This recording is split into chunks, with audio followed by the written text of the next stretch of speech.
제13장 공정지연 클레임 마지막 장이죠. 최근 들어가지고 이제 공기지연과 관련된 분쟁이 굉장히 확산하고 있습니다. 국내에서는 발주자가 워낙 갑질을 많이 해서 이 을이 갑을 상대로 클레임이나 분쟁을 일으킨다는 것은 굉장히 힘든 환경이었어요.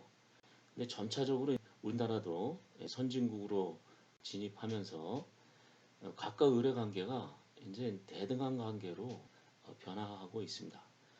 그래서 과거에는 뭐 갑질을 하더라도 을이 가만히 있었죠. 건설업은 특히 더했습니다. 갑질을 하더라도 을이 아무 말 못하는 그런 상황이 계속 됐었죠. 최근에는 이제는 절대 을이 참지 않습니다. 그래서 뭔가 갑이 잘못했다, 발주자가 잘못했다 그러면 여지없이 클레임을 걸어요. 건설 클레임은 크게 두 가지로 분류가 됩니다. 하나가 원가에 관련된 클레임이고요. 둘째가 이제 공기에 대한 클레임입니다.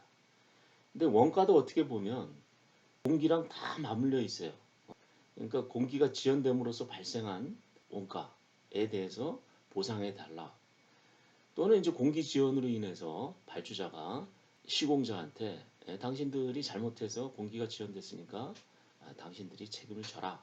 그래서 이제 그만큼 페널티를 물리는 거죠. 페널티를 물리게 되면 원래 주기로 했던 총 공사비에서 그 페널티만큼 공제하고 주는 게 되는 겁니다.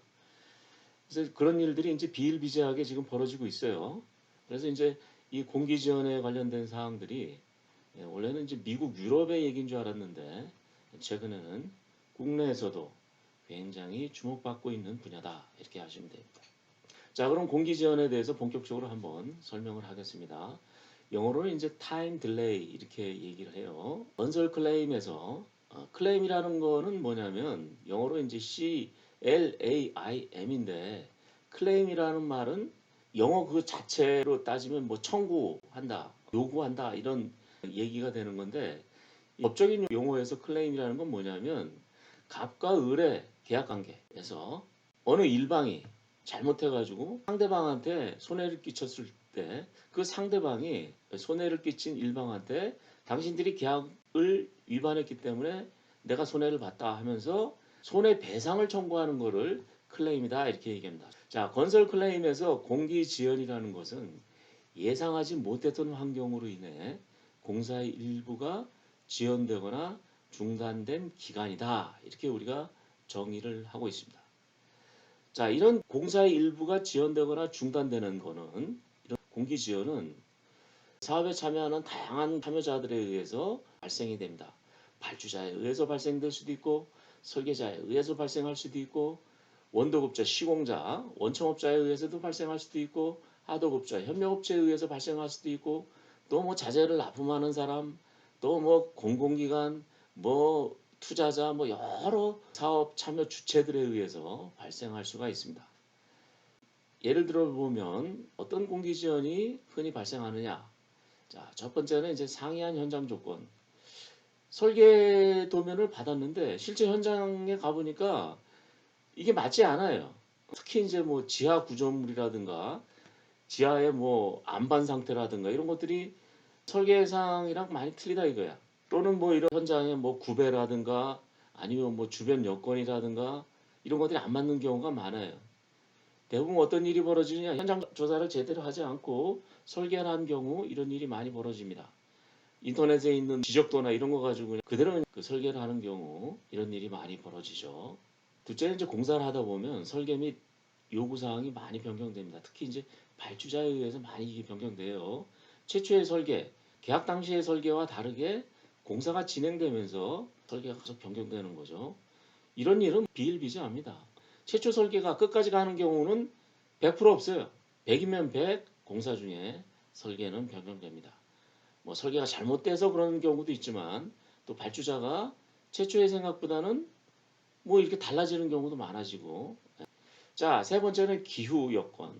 뭐 비가 많이 온다든가 눈이 많이 쌓인다든가 아니면 뭐 태풍이 온다든가 뭐 지진이 온다든가 건설이라는 건 외부 환경에서 생기는 거기 때문에 기후에 많은 영향을 미칩니다. 이런 것 때문에 이제 공기 지연이 발생하는 거죠. 자원의 부족, 뭐 사람 기능 인력을 충분히 투입해야 되는데 못했다. 아니면 뭐 자재가 부족했다. 아니면 장비가 뭐 충분하지 않다. 이런 일도 많이 벌어집니다. 또 발주자의 간섭, 발주자가 시시콜콜 뭐 자꾸 참견하고 시공자는 그 계약서대로 그냥 뭐 도면대로 하는데 자꾸 옆에서 딴지를 겨누는 발주자도 많아요. 이걸 영어로 이제 인터퍼링이다 이렇게 얘기합니다. 간섭. 이것도 클레임 대상이에요. 그다음에 설계 및 시방의 결함. 상당히 많이 발생하죠.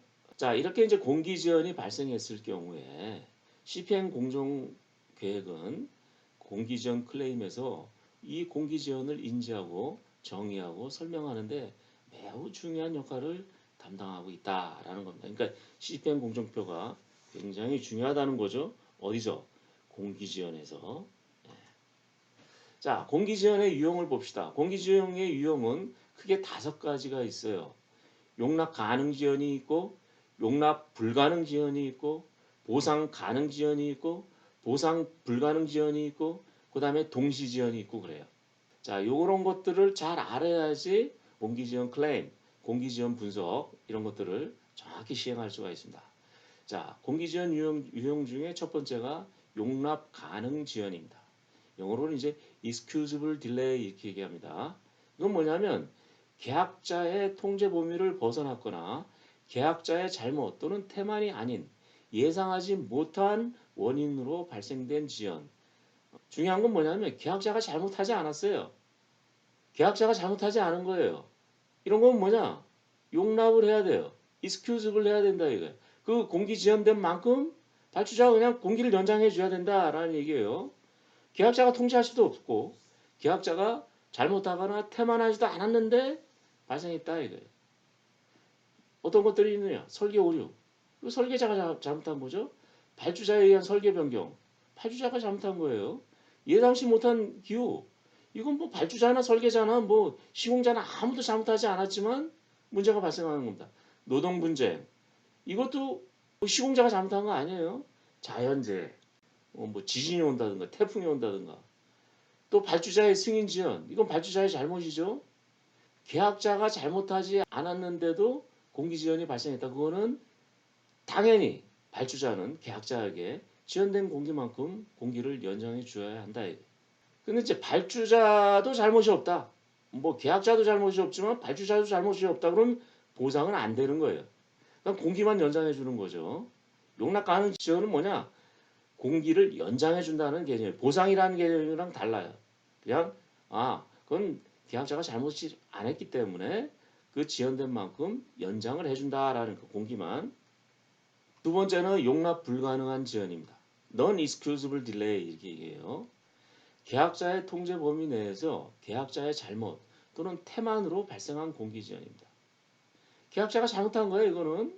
그래서 공기 지연 된 거 이거 용납이 안 돼요. 용납이 안 되는 건 뭐냐? 그 지연된 만큼 페널티가 물려지는 거예요. 누구한테? 계약자한테. 자, 어떤 것들이 있느냐? 계약 공기 내에 공사를 완료하지 못했을 경우. 이 계약자 잘못이죠? 불충분한 인력, 자재, 장비 투입입니다. 예. 계약자가 이거 충분하게 장비나 이런 걸 투입하지 못했어요. 그 다음에 하도급자 관리 부실 또는 하도급자에 의한 계약 불이행. 이건 원도급자가 책임져야 됩니다. 하도급자가 잘못하는 거는 원도급자가 책임져야 돼요. 자, 기후는 멀쩡했어요. 그런데 공기가 지연됐어요. 이거 non-excusable, 용납이 안 됩니다. 자, 현장 조사를 미흡하게 했다거나 공사 관리가 부실했다. 이거 계약자가 잘못한 거예요. 자, 용납 불가능 지연은 발주자로부터 공기 연장을 받을 수가 없단 말이에요. 공기 지연만큼 발주자가 계약자한테 페널티를 물립니다. 그러니까 계약자가 공기 지연에 대한 책임과 위험을 감수해야 되는 위험이다. 자, 세 번째는 보상 가능 지연입니다. 영어는 compensable delay. 이건 뭐냐?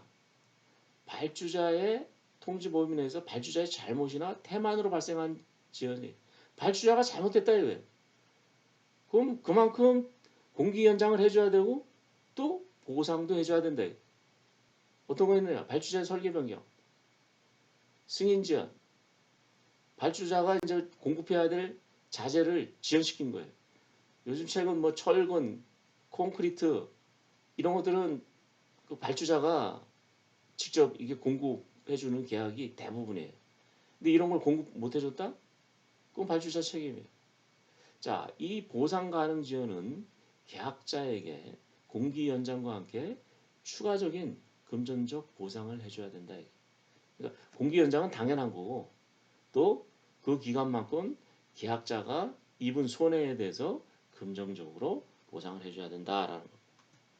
네 번째는 보상이 불가능한 지연, 영어로는 non-compensable delay다 이렇게 얘기합니다. 이건 뭐냐면 발주자의 통제 범위를 벗어나고 발주자의 잘못이나 태만이 아닌 원인으로 발생한 지 발주자도 잘못이 없어요. 계약자도 잘못이 없고 발주자도 잘못 없어요. 하여간 발주자가 잘못했지 않았으면 보상을 안 해주는 거예요. 어떤 거 있느냐? 자연재해, 전쟁, 파업 이거 발주자가 잘못 안 했어요. 물론 계약자도 잘못 안 했단 말이에요. 자, 보상 불가능한 지연은 계약자에게 공기 연장은 해주지만 추가적으로 금전적 보상은 해주지 않는다. 이게. 자, 마지막에 이제 동시 지연. 이게 제일 골치 아픈 겁니다. 컨커런트 딜레이. 공기 지연을 발생시킨 계약 당사자가 둘 또는 그 이상이에요. 그러니까 계약 당사자라는 건 뭐냐? 발주자, 시공자, 설계자, 뭐 자재를 납품하는 사람. 자, 특정 공기를 지연됐는데 그 공기 지연의 원인이 계약 주체 중에 하나가 아니고 둘 이상이다. 그 이제 공기 지연 분석이 이제 골치 아파지는 거죠. 자, 이런 경우 동시 지연, 컨커런트 딜레이에서는 어느 계약 일방이 계약 상대자에게 공기 지연으로 인한 손실 보상을 일방적으로 요구할 수 없다 이거예요. 둘이 같이 책임져야 되니까. 자, 공기 지연의 원인은 하나 이상이지만 공기 지연 원인들이 동시에 발생한 건 아니다. 컨커런트 딜레이라 그래가지고 동시 지연이라 그래가지고 이게 같은 시간대에 벌어졌냐? 설계자나 시공자가 동시에 공기 지연 원인을 발생시켰다라는 의미가 아니다. 이게. 그러니까 특정 액티비티에 동시 지연이 발생했으면 그 특정 액티비티에 계약 주체 여러 주체가 한꺼번에 동시에 공기 지연을 발생했다고 해서 동시 지연이 한 게 아니라 그 액티비티가 가지는 공기 지연 일수가 여러 원인에 의해서 공기 지연이 발생했다라는 의미예요. 동시 지연은 그 동시에 시간적으로 동시에 일어난 건 아니다. 이게. 자, 그런데 이제 동시 지연이 보상 가능 지연과 보상 불가능한 지연을 모두 포함하고 있다. 이게. 보상 가능 지연? 이건 발주자가 잘못한 거죠. 보상 불가능한 지연? 이건 발주자 계약자 다 잘못 없어요. 자, 일단은 하여간 보상 가능하든지 보상 불가능하든지 공기 연장은 해준다 이거야. 공기 연장을 해준다 이거야. 근데 계약 당사자 간에 동시 지연의 책임 비율에 대해서 분명하게 증명할 때만 비용으로 보상을 해준다라는 얘기. 그러니까 예를 들어 특정 액티비티에 공기 지연이 10일이 발생했어요. 근데 그 중에 7일이 발주자 책임이고 3일이 시공자 책임이다 이거예요. 그러면 7 빼기 3에서 4일. 4일은 보상을 해줘야 된다라는 얘기예요. 누가? 발주자가. 10일 중에 7일이 발주자 책임이고 3일이 시공자 책임이라는 게 그게 분명히 명확하게 나올 때만 7 빼기 3에서 4일이 발주자가 이제 보상을 해줘야 된다. 동시지연 발생했을 경우 지연기간을 서로 분배하고 상쇄하는 원칙. 동시지연이 중복되었을 경우 지연기간을 분배하기 위해서는 지연된 작업들은 주 공전선상에 있어야 된다. 당연한 거예요. 왜냐? CP에 있어야지만 CP가 늘어나야지만 공기가 지연되는 거 아닙니까? 그죠? CP가 아닌 놈들은 여유시간이 있어요. 그러니까 그 CP가 아닌 놈들은 지연되더라도 그 여유시간을 초과하는 부분에서만 책임을 묻게 돼 있는 거예요. 여유 시간이 있더라도 그 여유 시간을 넘어갔다라는 거는 뭐냐면 이미 크리티컬이 된 거죠, 그죠? 여유 시간이 있을 때는 크리티컬 아니지만 여유 시간을 초과했다 그러면 이미 그건 크리티컬이 넘어선 거니까. 여하튼 동시 지연이 중복되었을 경우 지연 기간을 이렇게 서로 나누기 위해서는 그 지연된 작업들은 주 공전선 상에 있어야 된다. 동시 지연이 중복되었을 경우 계약 당사자 간에 지연을 상쇄하기 위해서는 동시 지연은 동일한 공정선상에 있어야 된다. 동시 지연을 발생한 그 액티비티들은 동일한 스케줄 패스에 있어야 된다 이거예요. 서로 전혀 독립된 스케줄 패스에 있으면 지연 기간을 분배할 수도 없고 상쇄할 수도 없어요. 동시 지연이 발생한 건 항상 크리티컬 패스 주 공정선상에 있어야 되고 그 다음에 동일한 공정선상에 있어야 된다라는 얘기예요. 자, 그다음에 이제 우리가 공기 지연 분석할 때 이제 네트워크 체인이라는 개념이 있어요. 네트워크 체인은 뭐냐면 우리가 크리티컬 패스는 알아요. 그거는 여유 시간이 없는 제로인 크리티컬 액티비티의 연결선이죠. 거기서 공기 지연이 발생하면은 아주 명확하게 공기 지연 책임을 분배할 수가 있어요. 근데 문제는 뭐냐? 여유 시간이 있는 패스 그게 공기 지연이 돼가지고 그게 크리티컬 해가지고 그게 지연이 됐다. 이러면 골치 아프다. 그 여유 시간 때문에. 자, 네트워크 체인이라는 건 뭐냐면 주 공정선이 아닌 작업들의 연결이다 이거예요. 크리티컬 패스가 아니다라는 얘기죠. 크리티컬 패스가 아닌 액티비티 연결들인데 그거는 이제 우리가 체인이라고 그러는데 체인의 시작과 종료 작업 이외의 작업들이 선후행 작업을 단 하나만 갖는 연속 공정선. 이게 뭐냐면 쭉 액티비티가 연결돼 있어요. 근데 중간에 액티비티들은 다른 액티비티들과는 연결이 안 된 거야. 그러니까 바로 앞뒤로만 연결이 돼 있어요. 그래서 쭉 연결돼 있는 거. 그런데 크리티컬 패스가 아니야. 그걸 우리는 네트워크 체인이다 이렇게 얘기합니다. 자, 이런 것들은 선후행 관계가 명확하기 때문에 공기지연 분석할 때 가장 먼저 고려합니다. 선후행이 딱딱 하나씩만 갖고 있어요. 근데 그 네트워크 체인은 여유 시간이 있단 말이죠. 그 체인은 크게 두 가지가 있어요. 단순 체인이 있고 복합 체인이 있다. 자, 단순 체인은 뭐냐? 체인의 시작과 종료 작업 모두 주 공정선과 연결되어 있는 거. 이걸 우리가 단순 체인이다. 이게.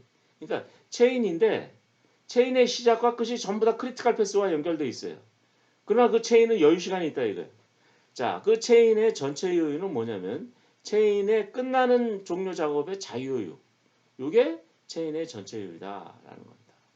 자, 복합 체인이라는 게 있어요. 이건 컴플렉스 체인이라고 그러는데 체인의 종료 또는 시작과 종료 모두 크리티컬 패스와 연결되지 않은 거예요. 체인의 종료 또는 시작과 종료 작업이 모두 크리티컬 패스에 연결되지 않은 거.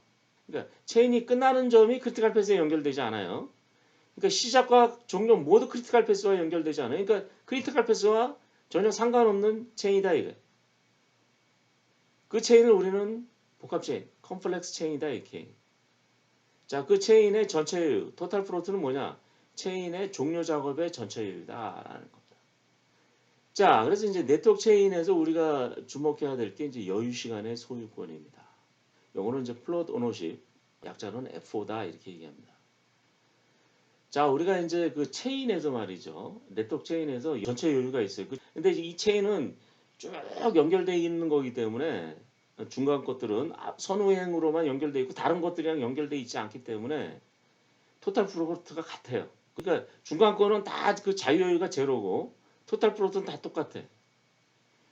근데 이 토탈 프로트라는 거는 후행 작업에 영향을 주지 않지만 그 프로젝트 끝나는 점에는 영향을 주는 게 토탈 프로트 아닙니까?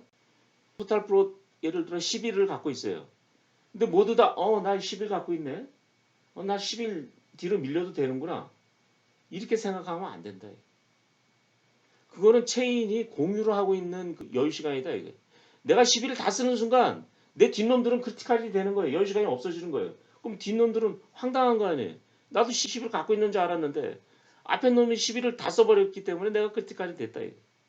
그래서 체인의 전체 여유 시간, 토탈 프로트도 액티비티마다 배분을 해줘야 된다. 책임 비율을.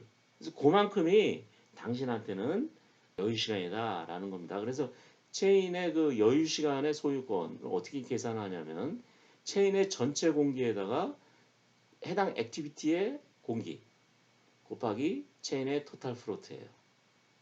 그러니까 그 체인이 갖고 있는 토탈 프로트 이건 누구나 똑같이 갖고 있는 건데 숫자가 같아요. 그러니까 이걸 나눠 가져야 된다. 액티비티마다. 자, 예를 들어 봅시다. BDM 네트워크인데 A, B, C, D가 있어요. 근데 이건 토탈 프로트가 지금 11, 10, 11, 11이에요. 그죠? 11. 토탈 프로트가. 공기는 어떻게 되느냐. 11, 15, 8, 7 해가지고 A, B, C, D 공기를 합치면 40일이에요.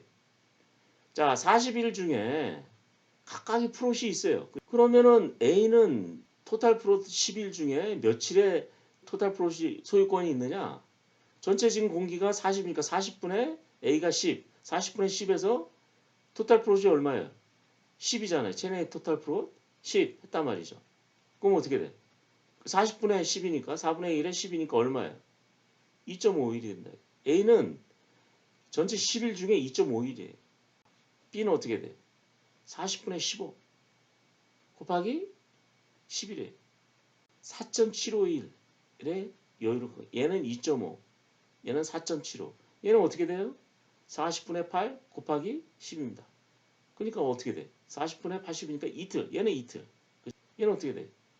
나머지 지금 10일 중에 2.5 빼고 4.5 빼고 얘가 4.75니까 어떻게 돼요? 9.55가 되는 거죠. 그러니까 얘는 40분의 70이니까 1.751을 갖고 있는 거지. 그렇게 계산한다라는 겁니다. 자, 공기지원 분석 시 네트워크 공정성은 굉장히 중요해요. CPM 네트워크 공정성. 공기지원의 기간 및 잔여 작업에 대한 영향을 평가하는 가장 좋은 방법은 CPM 네트워크 공정표를 이용하는 거다. 왜냐하면 네트워크라는 건 서로 액티비티 간에 다 연결되어 있기 때문에 선행에 액티비티 문제 있다 그러면 뒷놈들이 어떻게 영향을 미치는지 다 알죠. 선행이 공기 지연됐다 그러면 후행이 얼마나 지연되는지 잘 알아요.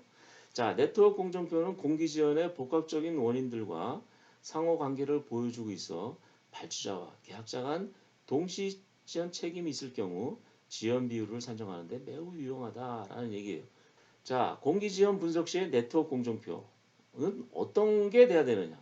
공기 지연 분석을 위한 네트워크 공정표는 첫째, 공정관리자에 의해 작성되는 공정표가 의도적으로 왜곡되거나 불법적 행위에 의해서 작성되면 안 된다. 그러니까 공기 지원을 위한 네트워크 공정표는 아주 제대로 작성돼 있어야 된다. 이게 발주자를 위해서 아니면 시공자를 위해서 왜곡되거나 또는 불법적 행위로 만들어지면 안 된다라는 얘기입니다.